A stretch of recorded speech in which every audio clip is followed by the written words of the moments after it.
الكريم أما بعد فأعوذ بالله من الشيطان الرجيم بسم الله الرحمن الرحيم هو سماكم المسلمين صدق الله مولانا العظيم قال النبي صلى الله عليه وسلم المسلم أخو المسلم أو كما قال عليه الصلاة والسلام۔ عزیز طلباء کرام، آپ حضرات کے سامنے ایک آیت تلاوت فرمائی۔ ہوا سماکم المسلمین، اللہ نے تمہارا نام مسلمان رکھا ہے۔ اللہ نے ہم سب کا جو نام رکھا ہے وہ مسلمان ہے۔ ہم سارے کے سارے مسلمان ہیں۔ انسان کب مسلمان بنتا ہے؟ جب وہ کلمہ طیبہ کا زبان سے اقرار اور دل سے تصدیق کر لیتا ہے۔ کلمہ طیبہ کا مطلب کیا ہے؟ اللہ تعالیٰ کے سوا کوئی معبود نہیں۔ اللہ کے معبود ہونے کا زبان سے اقرار کرنا اور دل سے اس بات کی تصدیق کرنے والا مسلمان کہلاتا ہے۔ اور آپ علیہ الصلوۃ والسلام کو اللہ کا آخری نبی ماننا۔ جب ہم کلمے کا زبان سے اقرار کرتے ہیں اور دل سے تصدیق کرتے ہیں تو مسلمان کہلاتے ہیں۔ جو شخص زبان سے تو اقرار کرتا ہے لیکن دل سے تصدیق نہیں کرتا وہ مسلمان نہیں بلکہ منافق کہلاتا ہے۔ آپ علیہ الصلوۃ والسلام کی مدنی دور کے اندر کچھ لوگ ایسے تھے جو زبان سے تو لا الہ الا اللہ محمد رسول اللہ پڑھتے تھے لیکن دل سے اس بات کو نہیں مانتے تھے۔ آپ علیہ الصلوۃ والسلام کو اللہ کا نبی نہیں مانتے تھے۔ جب انسان مسلمان بن جاتا ہے تو پھر وہ اپنی مرضی کے مطابق زندگی نہیں گزار سکتا۔ اس کو اپنی جو زندگی ہے وہ نبی علیہ الصلوۃ والسلام کے نقش قدم پہ چل کر گزارنی پڑے گی۔ آپ علیہ الصلوۃ والسلام نے ہمیں ایسا دین پیش کیا، اللہ کی طرف سے ایسا دین لے کر آئے جو ایک جامع دین ہے، جس کے اندر زندگی کے ہر حوالے سے ہماری زندگی کے لیے رہنمائی موجود ہے۔ صبح سے لے کر شام تک انسان کی 24 گھنٹے کی جو زندگی ہے ایک دن کی جو زندگی ہے ہر حوالے سے آپ علیہ الصلوۃ والسلام نے ہماری رہنمائی فرمائی ہے۔ اسلامی اعتبار سے پہلے دن آتا ہے، پہلے رات آتی ہے پھر دن آتا ہے۔ جب رات آتی ہے تو انسان کو سونے کی ضرورت پیش آتی ہے۔ سونے کے آداب اللہ کے نبی صلی اللہ علیہ وسلم نے ہمیں بتلائے۔ کیا آداب ہیں انسان باوضو سوئے؟ سونے سے پہلے دعا پڑھے، اپنے بستر کو جھاڑ کر سوئے۔ یہ اللہ کے نبی صلی اللہ علیہ وسلم نے ہمیں آداب بتلائے۔ انسان جب صبح بیدار ہونے کے بعد سب سے پہلا کام کیا ہے؟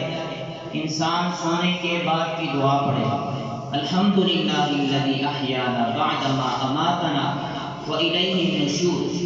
یہ اللہ کے نبی صلی اللہ علیہ وسلم کی تعلیمات ہیں۔ انسان جب بیدار ہوتا ہے تو اسے ضرورت پیش آتی ہے بیت الخلاء جانے کی، تو بیت الخلاء جانے کے آداب اللہ کے نبی نے ہمیں بتلائے۔ جانے سے پہلے دعا پڑھنا، جب انسان اپنی ضرورت پوری کر کے باہر آئے تو پھر اس کے بعد کی دعا پڑھنا۔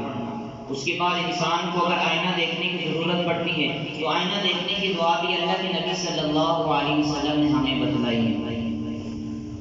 عرض کرنے کا مقصد یہ ہے کہ اللہ کے نبی صلی اللہ علیہ وسلم نے ہمیں ایسا دین دیا کہ جس دین کے اندر ہماری زندگی کے ہر شعبے کی ہر حوالے سے ہماری رہنمائی فرمائی۔ اب کھانا کھانے کے آداب ہیں۔ کھانا کھانے سے پہلے انسان اپنے ہاتھوں کو دھوئے۔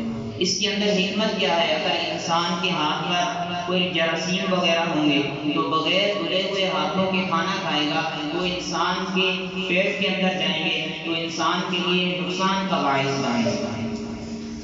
ایک واقعہ ہے کہ ایک بچہ آتا ہے، آپ علیہ الصلوۃ والسلام کھانا تناول فرما رہے ہیں۔ بچہ آیا تو اس نے کھانا کھانا شروع کر دیا، اس نے بسم اللہ نہیں پڑھی تو آپ علیہ الصلوۃ والسلام نے اس کا ہاتھ پکڑ لیا اور فرمایا کہ قل سم اللہ، اللہ کا نام لے کر، یا غلام سم اللہ، اے لڑکے اللہ کا نام لے کر پڑھو۔ آپ علیہ السلام نے ہمیں یہ تعلیم دی جب کھانا کھانا شروع کریں تو اس سے پہلے اللہ کا نام لیں، بسم اللہ وعلی برکت اللہ۔ الحمدللہ یہاں سکول کے اندر جیسے باقی مضامین پڑھائے جاتے ہیں اس کے ساتھ ساتھ ناظرہ کی کلاس کا اہتمام کیا گیا ہے۔ اللہ تعالیٰ منتظمین کو اجر عظیم عطا فرمائے اور اس ادارے کو مزید ترقیاں نصیب فرمائے۔ اللہ تعالیٰ ہمیں قرآن پاک کی تعلیمات پر عمل کرنے کی توفیق عطا فرمائے اور قرآن کو ذوق شوق کے ساتھ سیکھنے کی توفیق عطا فرمائے۔ قرآن کی 2 آیات کا سیکھنا، اس کو اللہ کے نبی صلی اللہ علیہ وسلم نے کیسے سمجھایا ہے؟ حضرت عقبہ بن عامر رضی اللہ تعالی عنہ فرماتے ہیں کہ ہم صفہ کے اندر تھے۔ صفہ ایک ادارہ سمجھ لیں، ادارے کا نام ہے صفہ۔ وہاں موجود تھے، کچھ صحابہ موجود تھے، تو آپ علیہ السلام تشریف لائے تو حضرت عقبہ بن عامر رضی اللہ تعالی عنہ فرماتے ہیں کہ آپ علیہ السلام نے پوچھا، آپ میں سے کوئی شخص یہ چاہتا ہے کہ 2 اونٹنیاں لے کر آئے؟ بطحان اور عقیق یہ 2 جگہ کے نام ہیں، وہاں سے 2 اونٹنیاں لے کر آئے، اونچی کوہانوں والی۔ جو عمدہ اونٹنی ہوتی ہے وہ اونچی کوہانوں والی ہوتی ہے۔ تو آپ علیہ السلام نے فرمایا کہ جائے بطحان اور عقیق سے 2 اونٹنیاں لے کر آئے جو عمدہ ہوں۔ تو ہر شخص نے کہا کہ ہمیں یہ پسند ہے کہ ہم بطحان اور عقیق سے 2 اونٹنیاں لے کر آئیں اور اچھی اور عمدہ اونٹنیاں لے کر آئیں۔ تو آپ علیہ السلام نے فرمایا کہ اس سے عمدہ بات یہ ہے کہ آپ مسجد میں جا کر قرآن کی 2 آیات کا سیکھنا 2 اونٹنیوں سے بہتر ہے، 3 آیات کا سیکھنا 3 اونٹنیوں سے بہتر ہے، 4 آیات کا سیکھنا 4 آیات سے بہتر ہے۔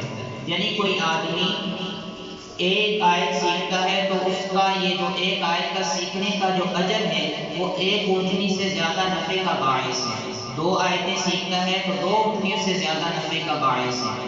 تو یہ تو قرآن کے سیکھنے کے متعلق آپ علیہ السلام نے ہمیں فضیلت بتلائی ہے۔ اللہ تعالیٰ ہمیں نبی علیہ السلام کے نقش قدم پہ چلنے کی توفیق عطا فرمائے اور قرآن پاک کو صحیح سمجھنے کی اور اس کی تلاوت کو صحیح سیکھنے کی توفیق عطا فرمائے۔ اللہ تعالیٰ جو کہا سنے عمل کی توفیق